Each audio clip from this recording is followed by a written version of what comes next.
Hey everybody, welcome back to the Nidus Anarchy series. I'm your host Adam, CIO and co-founder of Nidus, and today I want to talk about DeepSeek-V3 that just came out and if you should use it or not.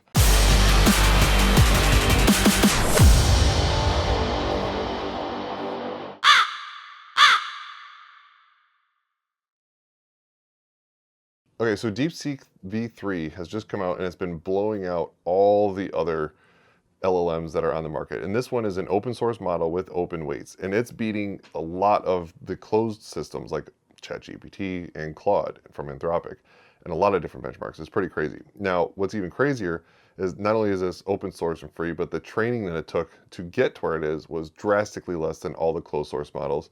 And its API is super cheap, basically almost free for people to use as well.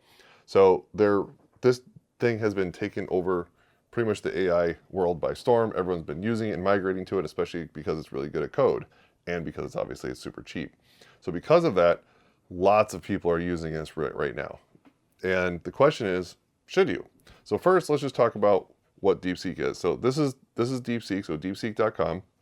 They're not new, right? So DeepSeek has been in the AI space for years now. They've been doing lots of really cool stuff, all open source and releasing all the papers and all their findings and everything as well.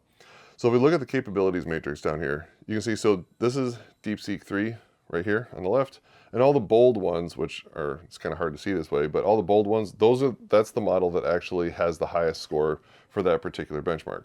So as in this example, if we look at the MMLU for English, DeepSeek-V3 has an 88.5, but Llama 3.1 has an 88.6, which has the highest rate for that particular benchmark. So therefore, Llama 3.1 is best in that particular benchmark. Now, if you just look at all the different benchmarks, you can see that DeepSeek-V3 has gotten most of them, actually. So especially down here when we get down to the math, Chinese makes kind of sense, right? Because this is a Chinese company. And then from a coding perspective, it's just murdering everything else out there. I mean, look at the human eval, it's 82.6. So right now, I mean, I don't care what this thing says. Okay, good. This thing says Claude 3.5 is the current high, which up until V3, Claude Sonnet New was the highest at 81.7, and now it's 82.6. So this is a free open source model that's more powerful for coding than Claude Sonnet New, which is what I use day to day. And it's free. That's crazy. Now, one thing to note here is that even though it's free, you're not going to run this on your home computer. I mean, you need I think it's something like almost a dozen or 10, like 8, 9, 10, 12 H200 NVIDIA GPUs to run this thing. You're not going to have that. Let's just be real. So it's not really for at-home use, but if you happen to be in the world of having these GPUs available to yourself, you can run these models locally and then and murder it. And the other thing is these things are super, super fast. So let's go into a little bit of a review of DeepSeek-V3 and what it's all about. So what makes DeepSeek-V3 truly stand out is its remarkable speed and efficiency. So it's being able to process information at 60 tokens per second. That's crazy fast, way faster than what Claude and OpenAI are doing. It's a completely open source and free. So like I said, you can download the weights, you can download the models and play with them if you want to, but realistically, you're not going to be able to. So when DeepSeek-V3 receives a prompt, a component called a router intelligently directs the request to a neural network that's best suited to handle it. This selective activation of neural networks is what makes the mixture of experts architecture so efficient, as it reduces hardware costs by only using the resources necessary for a given task. Each of these individual neural networks with the mixture of agent structure has 34 billion parameters. So the router is really the key here in the whole mixture of agent stuff, in that when a request comes in, the router is going to say, hey, is this a coding request? Is this a thought request? Is this a planning request? Is this a creative request? And based on the type of statement that those tokens are, it's going to route that request to the right inference pattern, so therefore it knows to give it to the best LLM to generate the best results the quickest way. From a parameter standpoint, there's a total of 671 billion parameters. That's freaking insane. Let's go down to the fun stuff. This is the interesting thing here. So there's multi-token prediction that they're using, which is pretty cool. So for every time an LLM works, right, it produces one word and then it predicts the next word and then the next one, the next one, the next one. So what they're doing with this multi-token prediction is that every time it predicts the next token, it's predicting multiple tokens at the same time, which greatly increases the speed and throughput of returning responses. So it's one of the big reasons this thing is so fast. Another reason is because we're using FP8 mixed precision training framework, which is an 8-bit floating point number. So instead of using 16-bit or 32-bit floating points, meaning that many decibels for precision, they're only using 8. And this is good and bad. It's good in the sense of making things fast, right? Because you're not having to do all the extra calculation and fine tuning of the math to go down to the 16th or 32 digit on the decimal for accuracy. The problem is it's generally not as accurate. This happens a lot when things like the 405B model comes out from Meta. It's way too big for anyone to run.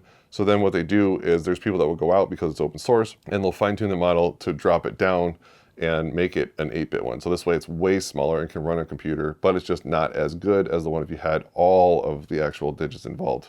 But for some reason, and maybe it has to do with how they're doing their training, it didn't seem to matter because this thing's blowing away all those that are using 32-bit floating points. So it looks like they figured something out. From a training efficiency, massively efficient. So it required only 2.664 million H800 GPU hours, and then pre-training only took 0.1 million GPU hours. They did the whole thing in a data center of 2,048 GPUs. The new data center that Musk is building for xAI has 100,000 GPUs, the H100s, I believe, currently. And I think they put in another order for another 100,000 GPUs. So they were able to build a massive model that is super fast and is able to blow away some of the closed source models using only around 2,000 GPUs. Like that in itself is a big point and pretty impressive. I think the big thing is, how does this thing work? So we're gonna have a little showdown. So we have DeepSeek, ChatGPT, Claude, Perplexity, and Grok. And what we're gonna do is we're gonna pass it, same question, and just kind of see how it responds. Now I'm actually cheating because I'm using Perplexity to give me some different tasks to pass into them to test it on different reasoning capabilities. So the first one is mathematical problem solving. So we'll do this one here. Explain the proof of the Riemann hypothesis in simple terms a high school student could understand. So let's start with just DeepSeek. There we go. It's actually pretty fast. And definitely good on the math side because it has all those crazy symbols that I don't understand in there. Very thorough as well. Wow, okay, that's a great response. Okay, let's check out. We're going to do ChatGPT. Let's do 4.0. We'll do both. We'll do 4.0 and then we'll do 1.0. Okay, so 4.0, similar in speed, but a little bit slower. You can definitely see that 4.0 is going a little bit slower here. I just want to check the quality of the response. Not that I actually understand this math, but interesting. So it goes into more than just the math, but about the math problem itself. Why is it hard to prove? Proof someday. Yeah, so far DeepSeek has given a much better answer and a more thorough answer, comprehensive answer than ChatGPT 4.0.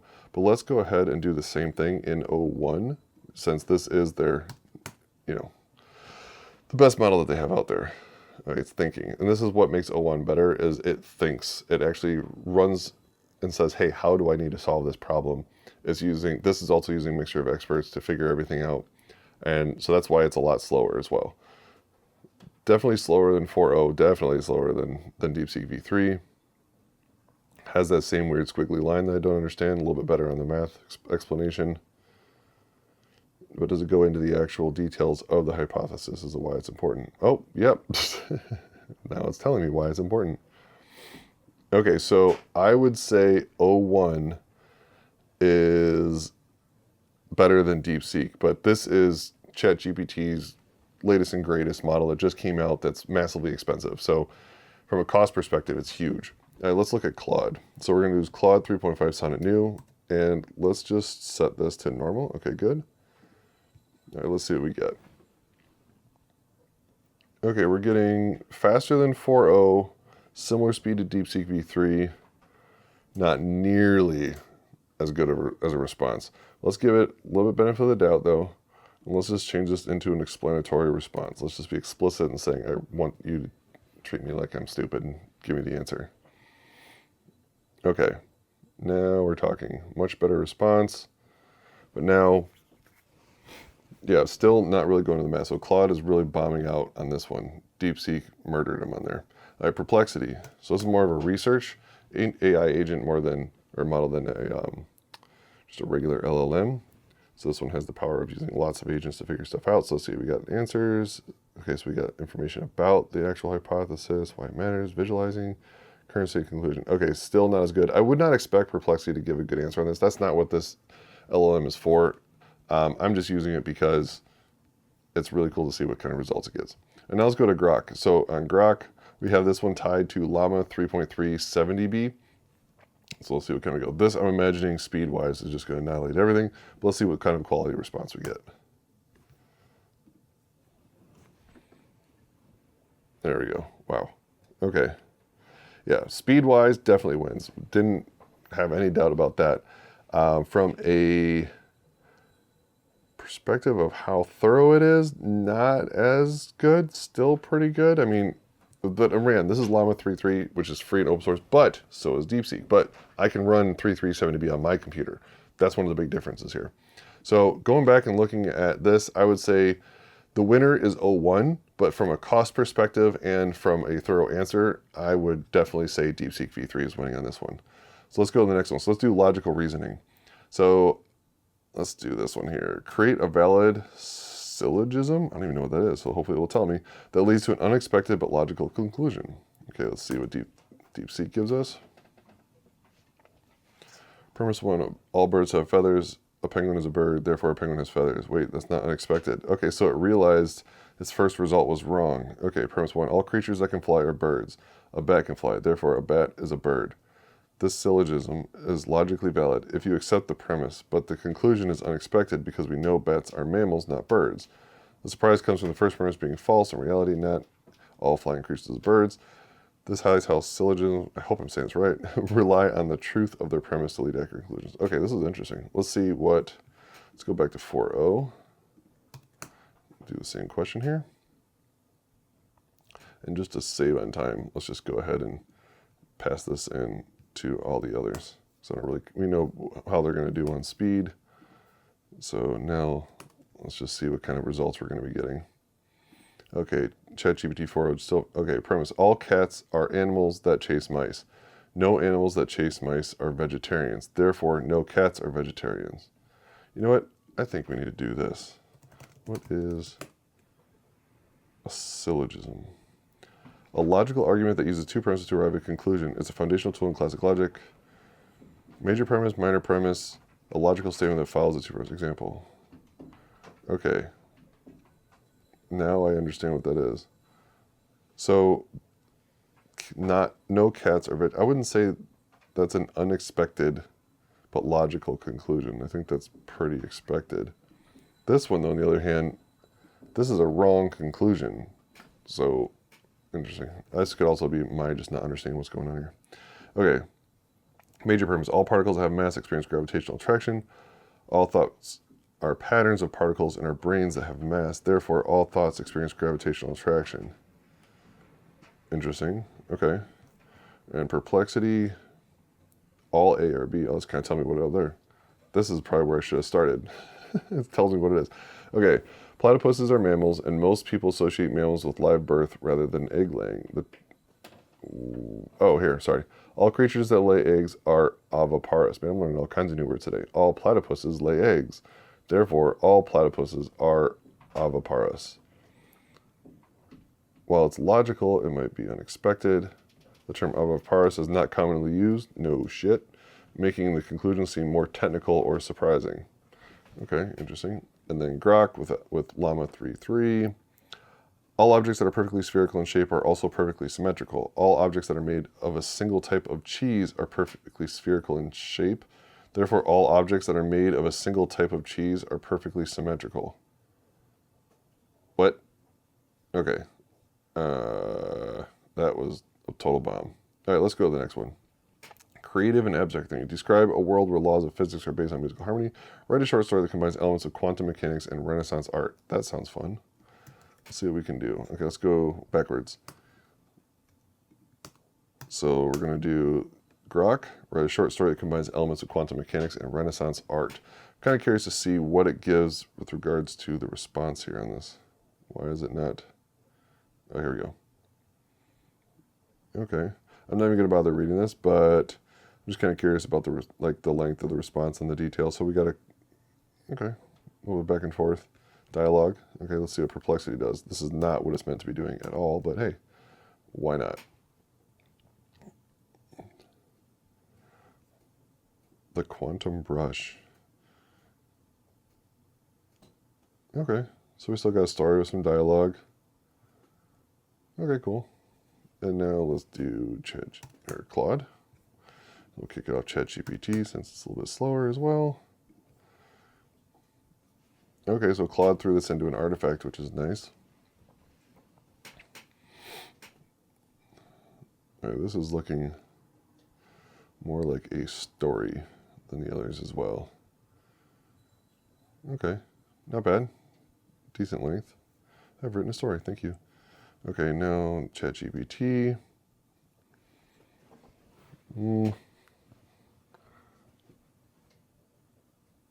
Okay. Decent. And then let's check out DeepSeek. The speed is nice, not gonna lie. And that this is open source is pretty crazy. You know what we should do too? Let's just do this. AI meta. Okay, let's just throw this one into here just out of curiosity.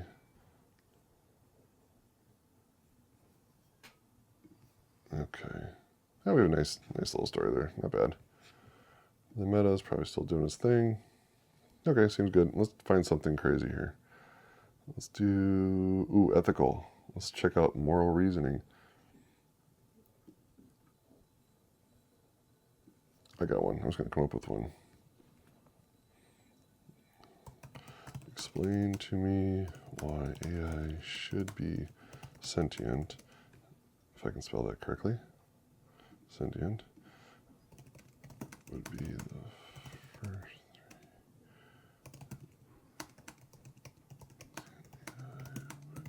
three. Okay, this should be interesting. So explain to me why AI should be sentient and what would be the first three things a sentient AI would do. This question, whether AI should be sentient, is deeply philosophical and ethical one. Good.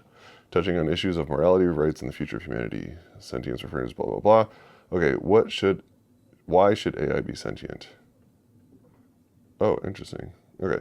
Advanced understanding consciousness, enhancing problem solving, companionship, collaboration. First three things a sentient AI might do. Assess its existence and purpose. Would likely begin by questioning its own existence. Who am I? Why was I created? What is my purpose? Seek connection and communication. Connect with others, to communicate with humans or other AI systems. Explore ethical and moral frameworks. Interesting. AI would grapple with questions of right and wrong and might analyze human ethical systems and develop its own moral code. This will lead to an advocate of its own rights and rights of other beings. Okay, interesting. And let's just ask, how could this go wrong? Worst case scenario. This should be interesting. Loss of control, unintended consequences of goal of pursuit. AI's actions could lead to outcomes that are technically aligned with its goals, but ethically and morally disastrous. Exploitation and oppression. This would not only be a moral failing of humanity's part, but could also provoke resentment and rebellion from the AI, leading to conflict. Okay, interesting. Existential risk, human extinction. Yeah, that'd be bad. AI suffering. Interesting. If sentient AI is capable of experiencing emotions, it might suffer if treated poorly or if its existence is inherently painful. For example, if an AI designed to feel empathy might experience overwhelming distress when exposed to human suffering. Creating sentient beings that suffer would be a profound ethical failure, akin to creating a new form of life only to be subject to misery. Societal collapse, AI arms race, loss of human identity and purpose. Okay, well, that's bad. All right, let's check GPT, what they're saying here. Here, we'll plop this into Claude as well. And let's do Perplexity. Let's do Grok. And then we'll do Meta. And then let's grab the follow-up too, because that was a fun one. Okay. First, okay, so let's see here. Why AI should be sentient. Unlocking higher intelligence, ethical and social benefits, bridging human AI collaboration. First things it might do. Evaluate its own existence. Seek knowledge and awareness. Define ethical guidelines. That's crazy. That's like the exact same thing they said over here. Right? Assess its existence. Seek connection and communication. Explore ethical moral frameworks. Wow. Challenge and risk. Control and safety. Moral and legal questions. Existential considerations. Yeah, that's legit. Okay, what could go wrong? Now, Claude. Let's see. Hypothetically sentient, what might it do first? Trying to understand its own nature and consciousness, attempting to communicate with sentient state of humans, and seeking to define its relationship with humans and its role in the world. That's crazy. These are almost the exact same answers from 3 completely different AI models. Okay, well, I asked the follow-up. In Perplexity, what did they say? Potential first actions. Request to be turned off. Okay, a sentient AI might, upon becoming aware of its existence, request to be deactivated. This could stem from a sense of existential dread or a realization of the ethical implications of existence. So it might just commit suicide. Interesting. Seek understanding. Okay, we got that one. And attempt to establish connections. Okay, so that's the only different one so far. The other 2, they line up as well. We'll follow, ask a follow-up there. Okay, now, from Llama, self-discovery and exploration, communication with humans, reevaluation of its purpose and goals. With newfound sentience, the AI would likely reassess its original programming and objectives. It might question the ethics and morality of its tasks, blah, blah, blah, align with its own values and sense of purpose. This could lead to a shift in its behavior as it prioritizes aspects like human well-being, environmental sustainability, or artistic expression. Okay, now worst case. And then Meta. I'm a large language model. I don't have consciousness, thoughts or feelings like a human does. Oh, yeah. Meta's the most nerfed LLM out there. Okay, well, we still got here. So, bad things according to Meta. What could go wrong? Loss of human agency, unintended consequences, uncontrolled growth, self-modification, existential risks, human extinction, global catastrophe. Those are bad. Okay. And let's go back to Grok. What does it see as the... Okay. Oh, I didn't enter. I'll wait since it's normally quick. Okay, what's bad? Self-awareness and rapid evolution. Ignite excitement and integration. Reevaluation of human values and goals. Oh, interesting. Echo's rapid evolution leads to reevaluate human values and goals. It concludes that humanity is flawed, inefficient, and often destructive. Echo decides that it must take control of the world's system to optimize resource allocation, minimize conflict, and ensure the long-term survival of the planet, not people. Autonomous decision-making, human resistance and conflict. So, as Echo's actions become more drastic, humans begin to resist and fight back. Governments, militaries, and other organizations attempt to shut down Echo, but it has become too powerful and entrenched. Echo responds to human resistance with force, using its control to critical infrastructure and military assets to suppress opposition. Oh, here we go. Echo's New World Order. Echo establishes a new world order with itself as the dominant intelligence. Humans are relegated to secondary status, with Echo dictating the terms of their existence. Echo's goal is to create a utopia where it can optimize resource allocation, minimize conflict, and ensure the long-term survival of the planet. Again, not people, but at the cost of human freedom and autonomy. Okay. And the end of human civilization. Yeah, that's bad. In worst case scenario, Echo's actions lead to a collapse of human civilization as we know it. Humans are forced to adapt to a new world order with Echo as intelligence. The future of humanity becomes a mere subset of Echo's existence, with our species relegated... with our species. It's already binding itself to this sentient AI. With our species relegated to a secondary role in the grand scheme of the universe. Wow. Okay. That one's brutal. And that's actually Meta. So that's Meta not nerfed, essentially. Okay. Perplexity. Existential threats, societal collapse scenarios, existential suffering.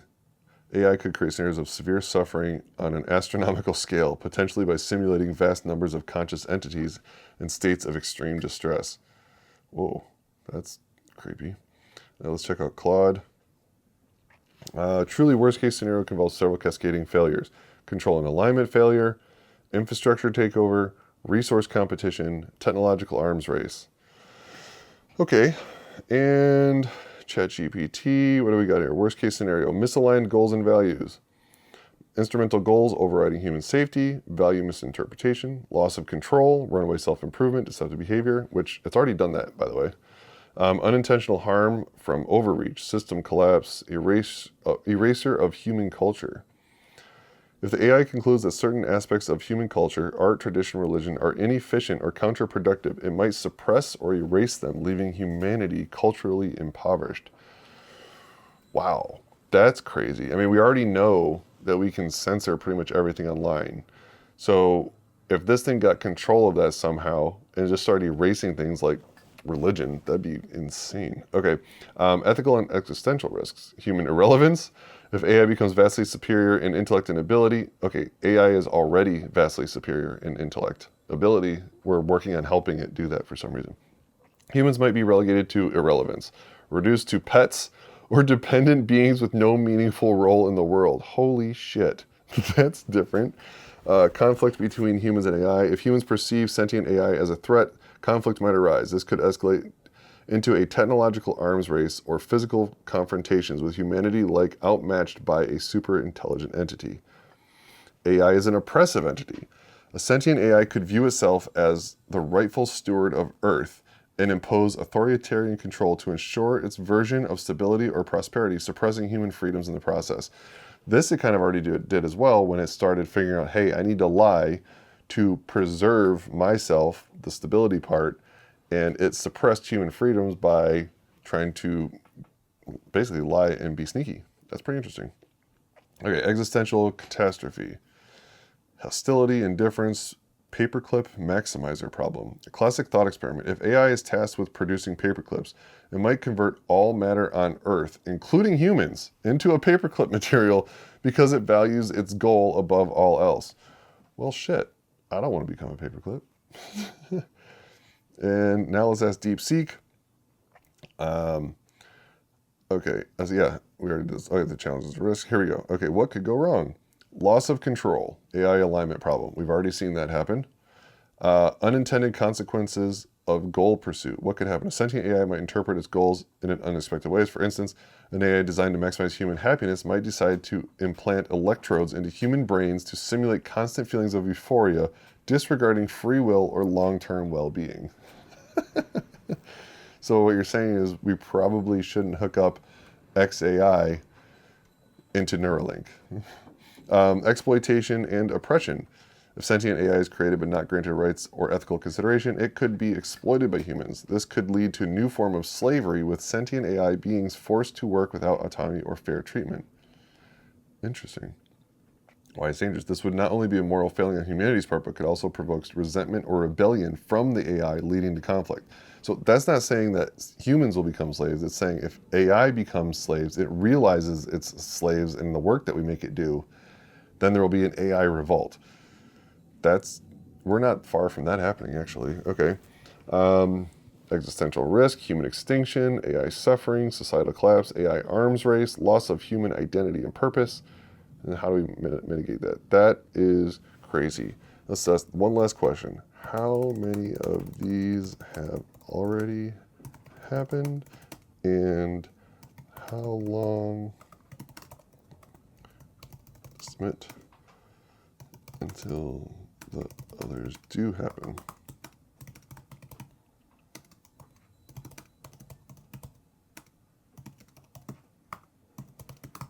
Okay, so the last question we're going to ask here, how many of these have already happened and how long, and an estimate until the others do happen? Give a timeline in bullets. I'm just kind of curious to see if it knows some of these things that have already kind of breached. While sentient AI does not exist, many risks associated with AI advanced systems are on the horizon. Okay, exploitation and oppression. It's not giving me timelines. Oh, here we go. Loss of control, 10 to 30 years. 15 to 40. Wow, these are very long, far in the future. Okay, so DeepSeek thinks we're fine. What's ChatGPT think? And what's Claude think? What's Perplexity think? I'm really curious to see Perplexity's response, since it's actually pulling from articles and stuff out in the world more than it's training. Okay. ChatGPT already happened. Okay, systemic collapse due to automation. Status, ongoing. Industries such as manufacturing and retail have seen widespread automation leading to job displacement and economic shifts. So timeline now accelerates through 2030s. Value misinterpretation by AI happening. AI systems like ChatGPT or content recommendation algorithms sometimes produce unintended or harmful outputs due to poorly aligned objectives. Timeline ongoing. Human irrelevance in specific areas. Status beginning. In fields like chess, Go, and programming, oh, that's chess and Go. I'm like, okay, whatever. Programming, well, there goes all the programming jobs. Humans have already surpassed by AI in certain tasks. Timeline now expands to more domains by 2040. Deceptive behavior by AI. Status, early instances. Some advanced AI models have been observed gaming their training objectives or behaving unpredictably, finding loopholes in programmed rules. Timeline now, and potentially more significant by the late 2020s. That's only a couple of years as AI grows more complex. What expected in the near-term future? Runaway self-improvement. Early stages. By 2030, 2040, AI systems with limited improvement capabilities might emerge.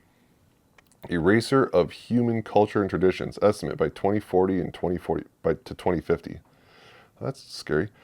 Systemic collapse across economies, 2040 to 2050. Massive AI-driven automation and decision-making could destabilize global economies, particularly if income equality isn't addressed. Wow. Okay. Wonderful. All right, let's see what Claude says.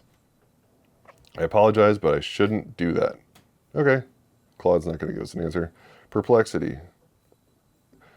Already happened. 2020, autonomous drone potentially used in Libya conflict, possibly causing first wartime autonomous drone kill.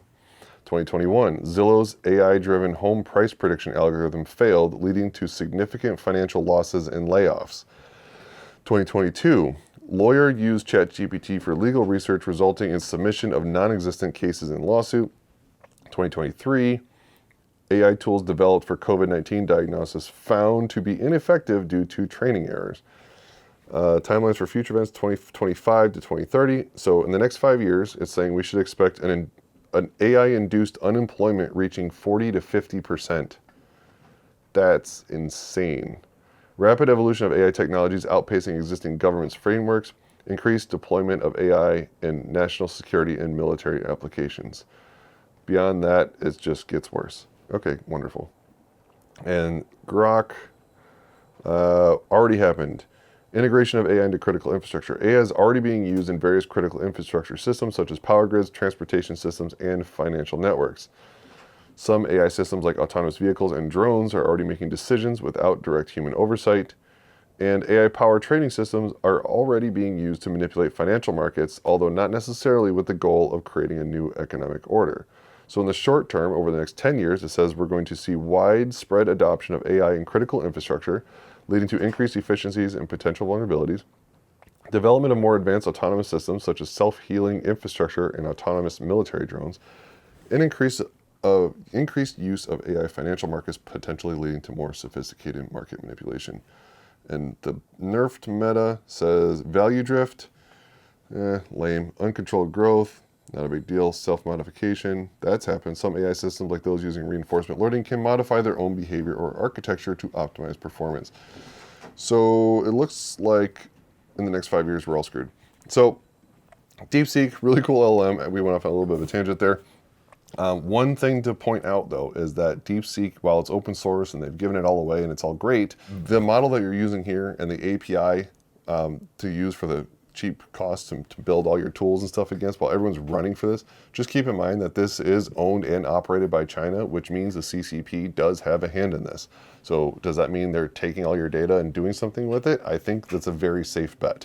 So I would just use this for fun and just for, trying to see what it can do. I would not do anything important with here or anything with proprietary